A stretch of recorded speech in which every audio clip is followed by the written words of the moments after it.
Hello students, आपण paper सेकंडमधलं rabi oilseed crops पाहणार आहोत. रब्बी ऑइलसीड क्रॉप्सचं importance of oilseed crops in Indian farming हे ऑलरेडी आपण पाहिलेलं आहे. त्याचप्रमाणे रब्बी ऑइलसीड क्रॉप्समध्ये कोणकोणते ऑइलसीड क्रॉप्स आहेत हे इथून पुढे आपण स्टडी करणार आहोत. त्यामधलं सगळ्यात फर्स्ट रब्बी ऑइलसीड क्रॉप आहे सॅफफ्लॉवर. पेपर सेकंडमधलं ऑइलसीड क्रॉप फर्स्ट आहे सॅफफ्लॉवर. लोकली सॅफफ्लॉवरला म्हटलं जातं करडई. हा शब्द आपण ऐकला आहे.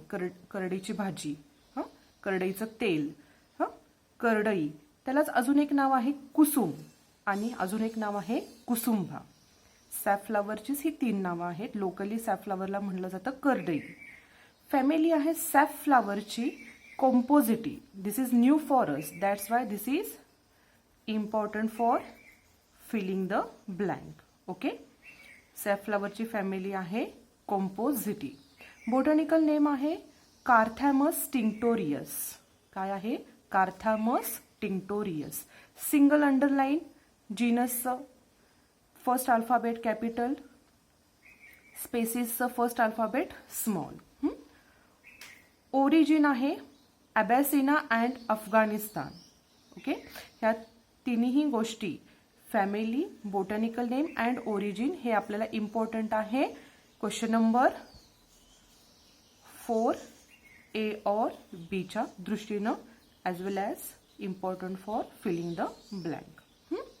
त्यानंतर बघा, नेक्स्ट पॉइंट आहे safflower oil does not increase the cholesterol level in human blood and hence it is good for health.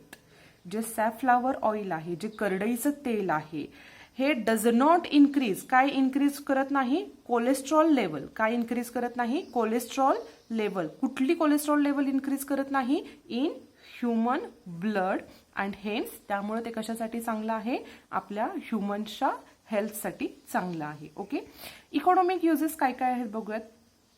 First most important economic use आहे safflower is most important rabi oil seed crop grown in Maharashtra.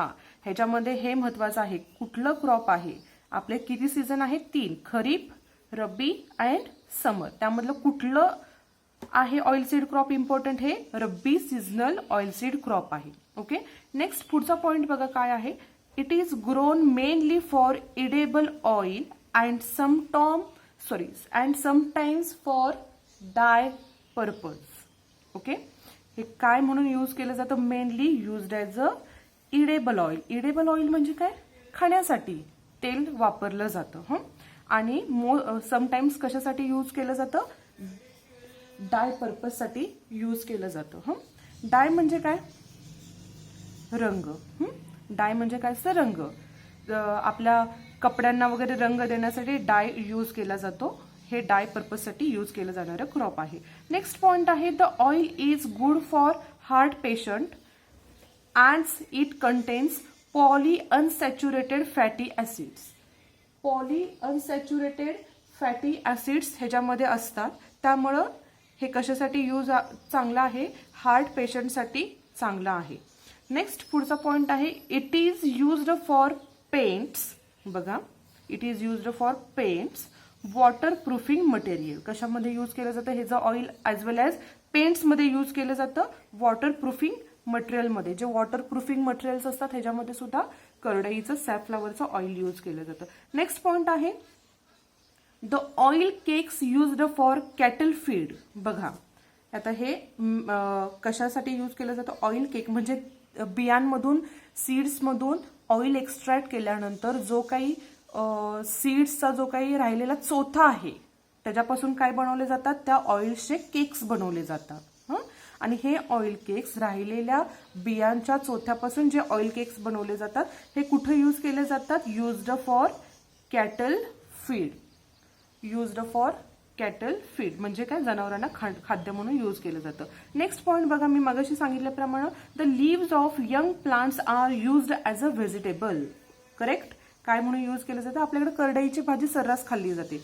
Leaves of young plant, जेव्हा ते कवळं असतं अगदी म्हणजे 1-1.5-2 महिन्याचं असतं तेव्हा young plants are used as a vegetable म्हणून यूज केलं जातं. आणि हा सगळ्यात महत्त्वाचा पॉइंट आहे, रेड अँड येलो डाय म्हणजे काय बघा, रेड कलरचा रंग आणि येलो कलरचा रंग. डाय म्हणजे काय आपण मगाशी चर्चा केली, काय डिस्कस केलं, रंग.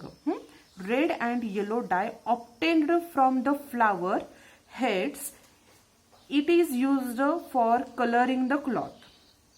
कुठून मिळतात मग आता ह्याच्यामध्ये आपल्याला अजून एक प्रश्नाचं उत्तर मिळालं, फ्लावर हेड्स मधून मिळतात. कुठून आपल्याला रंग मिळतोय, डाय कुठून मिळतोय, फ्लावर हेड्स, त्याच्या फुलांमधून डाय मिळतोय. कुठला 2 कलर आपल्याला मिळतात, रेड कलर मिळतोय आणि येलो कलर मिळतोय. ठीक आहे, red and yellow dye obtained from the flower heads is used for the colouring the cloth. हे मोस्ट इम्पॉर्टंट आपलं काय आहे, पॉइंट आहे इकॉनॉमिक युजेस मधला. नेक्स्ट पॉइंट बघा, it is grown as a border crop.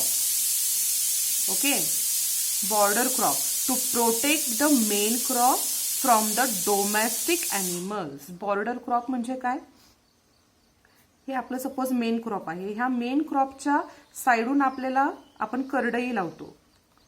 It is grown as a border crop म्हणजे काय, आपलं जसं फेन्सिंग असतं, फेन्सिंग म्हणजे काय, कंपाऊंड किंवा आपण त्याला कुंपण म्हणतो. तर आपलं जे काही मेन शेत आहे, ह्या मेन शेताच्या बांधावरती सॅफफ्लावर ची पेरणी केली जाते, ग्रोन केलं जातं as a border crop, protect करण्यासाठी. कुणाला प्रोटेक्ट करायचं आहे, protect to our main crop. कुणापासून प्रोटेक्ट करायचं आहे, फ्रॉम द डोमेस्टिक ॲनिमल्स. जे काही डोमेस्टिक ॲनिमल्स आहेत, जसं काही गाई म्हशी जे काही जनावरं चरत असतात, त्याच्याने काय होतं, आपल्या कधी कधी शेतामध्ये ते घुसून आपल्या शेतामधलं जे काही पीक असेल, जे काही धान्य असेल, हे खात असतात. मग सॅफफ्लावरला थोडेसे थॉर्नी नेचर असल्यामुळं it is grown as a border crop to protect our main crop from the domestic animals. Clear. Next point बघा, dried stalks are use as a fuel और for making a paper. Dried stalk म्हणजे काय, सॅफफ्लावरचे जे काही वाळलेलं stocks आहेत, हे stocks fuel म्हणून use केलं जातं. फ्युएल म्हणजे काय, इंधन म्हणून यूज केलं जातं, जळण वगैरे ह्याच्यासाठी यूज केलं जातं, किंवा or used for making a paper, paper बनवण्यासाठी सुद्धा ह्याचा यूज केला जातो. आणि सगळ्यात आणि most important VIMP point for filling the blank is oil content. किती ऑइल कंटेंट आहे, 28% to 30%. इथून पुढच्या आपल्या ज्या काही एक्झाम्स होतील, इन्क्लुडिंग बोर्ड एक्झाम, ही फिलिंग द ब्लँक आपल्याला महत्वाची आहे. सॅफफ्लावरमध्ये किती पर्सेंट ऑइल असतं, 28 to 30% ऑइल. क्लिअर. किती सॅफफ्लावरमध्ये ऑइल असतं, आपण ऑइल सीड क्रॉप्स पाहतोय, ऑइल किती असतं, 28 to 30% oil. VIMP filling the blank. Okay, next move on to next point, varieties. Okay, आता इथं आपल्याला एकूण 8 व्हरायटीज दिलेल्या आहेत. 8 व्हरायटीज तुमच्या ऑलरेडी नोटबुकमध्ये येतीलच. तर ह्या 8 व्हरायटीजमध्ये कोणत्याही 4 व्हरायटी तुम्ही व्यवस्थित प्रिपेअर करून ठेवा. शारदा, तारा, भीमा, नीरा, ह्या 4 व्हरायटी तुमच्या आरामात लक्षात राहतील. ह्या व्हरायटीज आपल्याला इम्पॉर्टंट आहेत क्वेश्चन नंबर 4A और D साठी. ओके, ठीक आहे. व्हरायटीज नंतर इकॉलॉजी. इकॉलॉजीमध्ये बघा, फर्स्ट पॉइंट आहे क्लायमेट मधला, it is a temperate crop. Temperate crop that means it requires cool and dry climate. Okay, it is a temperate crop. It requires cool and dry climate for their proper growth. Okay, this crop is drought resistant crop. Drought resistant crop means what? Drought resistant, दुष्काळजन्य परिस्थितीला प्रतिकार करणारं crop. It is a drought resistant crop. Rainfall, annual rainfall requirement is 1000 millimeter per year. 1000 millimeter per year. Next point आहे, high humidity and rainfall increases the damage from fungal diseases. High humidity म्हणजे जास्त आर्द्रता किंवा rainfall, जास्त जर पाऊस पडत असेल, जसं आत्ता वातावरण आहे, आर्द्रता जास्त आहे वातावरणामध्ये किंवा पाऊस जास्त आहे, इन्क्रीजेस काय, डॅमेज. कशाचं काय डॅमेज होतं, फंगल डिसीजेस ऑकर्स होतात. सॉइलमध्ये बघा, soil should be well drain. Soil well drain पाहिजे, पाण्याचा निचरा व्यवस्थित व्हायला पाहिजे. It requires medium to heavy soil. It requires medium to heavy soil. सॉइलचे टाइप्स आहेत मीडियम टू हेवी, आपल्याला माहिती आहे. It is grown on light alluvial soil. Alluvial soil. It is also one type of soil. गाळाची मृदा म्हणतो आपण त्याला. It is grown mainly on black cotton soils. जी आपल्याकडं महाराष्ट्रामधल्या सांगली, सातारा, कोल्हापूरचा सम पार्ट ह्याच्यामध्ये अवेलेबल आहे. Black cotton soil. It is grown mainly on black cotton soil. काळी मृदा, कापसी मृदा म्हणतो आपण त्याला. आणि लास्ट पॉइंट आहे soil should have good water holding capacity. This is common point. पाणी धरून ठेवण्याची क्षमता त्या सॉइलची कशी पाहिजे आपल्याला, चांगली पाहिजे. Okay. Next move on to preparation of land. तर सॅफफ्लावर घ्यायचं आहे, करडईचं पीक घ्यायचं आहे, मेन क्रॉप म्हणून घ्यायचं आहे. तर आपण कसं लँड प्रिपेअर करणार आहे. Okay. Safflower requires 1 deep ploughing and 2 to 3 harrowings. बघा आपल्याला काय करायचं, 1 डीप प्लॉविंग द्यायचं आहे फर्स्टली आणि 2 to 3 हॅरोईंग्स द्यायचे आहेत. After ploughing collect the stubbles of previous crop. Before safflower crop कुठलं क्रॉप असेल त्याचे जे प्रिव्हियस क्रॉप असेल त्याचे आपल्याला काय कलेक्ट करायचे आहेत, स्टबल्स कलेक्ट करायचे आहेत. स्टबल्स म्हणजे आपल्याला माहिती आहे. स्टबल्स म्हणजे काय, suppose this is soil surface, this is remaining part of previous crop, this is roots of that previous crop. This structure it is called as stubble. त्याला आपण सड असं म्हणतो. Collect the stubbles of previous crop and prepare a seed bed. त्यानंतर आपल्याला seed beds prepare करायचे आहेत.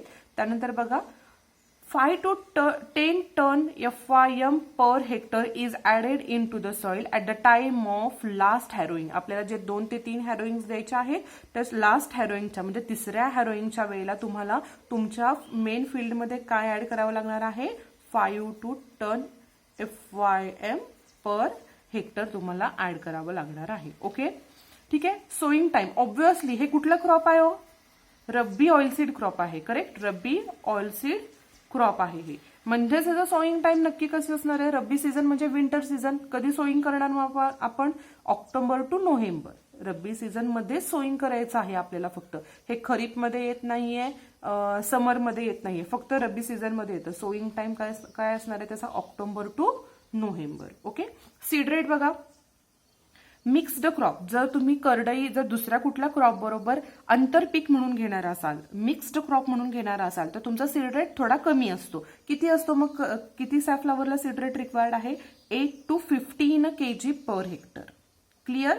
त्यानंतर बघा प्युअर क्रॉप. जर तुम्ही सॅफफ्लावरच ऍज अ प्युअर क्रॉप घेणार असाल तर तुमचा सीड रेट असणार आहे 20 to 25 kg per hectare. Okay. 20 to 25 kg per hectare. त्यानंतर स्पेसिंग. स्पेसिंगमध्ये पण 2 प्रकार दिलेले आहेत आपल्याला. कुठलं, एक रेनफेड म्हणून जर तुमचं सॅफफ्लावर असेल, रेनफेड म्हणजे काय, तिथली शेती फक्त आणि फक्त पावसाच्या पाण्यावर अवलंबून असेल तर त्याचं स्पेसिंग किती असेल. आणि जर ते इरिगेटेड असेल, तुमच्याकडे जर अवेलेबल वॉटर सोर्सेस असेल, इरिगेशन सोर्सेस असेल तर तुमचं स्पेसिंग किती असेल. ओके. रेनफेडचं स्पेसिंग असणार आहे 45 into 20 सेंटीमीटर. किती असणार आहे, 45 into 20 सेंटीमीटर. आणि इरिगेटेडचं किती असणार आहे, 60 into 30 सेंटीमीटर. किती, 60 into 30 centimetre. Okay. Sowing method, एकच सोईंग मेथड आहे, ड्रिलिंग. लक्षात ठेवायला सोपं आहे, ड्रिलिंग. ओके. सीड ट्रीटमेंट बघा. सीड ट्रीटमेंटमध्ये बघा, safflower seeds are treated with thiram. कशाने ट्रीट करायचं हो, thiram at the rate 3 grams per kg of seed. Safflower seeds treated with thiram. Thiram किती वापरायचं आपल्याला, 3 grams per kg of seed. Next point बघा, the seeds are treated with captan at the rate 2.5 grams per kg of seed. अगदी negligible, अगदी थोडंसं, 2.5 grams kg per seed. कशासाठी द्यायच्यात ह्या treatment, this treatment is given for controlling the seed borne diseases. कशासाठी द्यायचं आहे, to controlling the seed borne diseases. एकतर तुम्ही थायरम ट्रीटमेंट द्या, हे ऑर आहे इथे. ओके. थायरमची ट्रीटमेंट द्या किंवा तुम्ही कॅप्टनची ट्रीटमेंट द्या. अंदाजे थोडंफार ह्यांची क्वांटिटी सेमच आहे. थायरम तुम्हाला किती यूज करायचं आहे, 3 grams per kg of seed. आणि कॅप्टन किती यूज करायचं आहे, 2.5 grams per kg of seed. Okay. आपण आता काय काय बघितलं बघा, safflower family, botanical name, origin, economic uses of safflower, varieties, ecology, preparation of land, sowing time obviously rabi season आहे October November, seed rate, spacing, sowing method एकच आहे, drilling आणि सीड ट्रीटमेंट. ओके, आज आपण इथे थांबूया.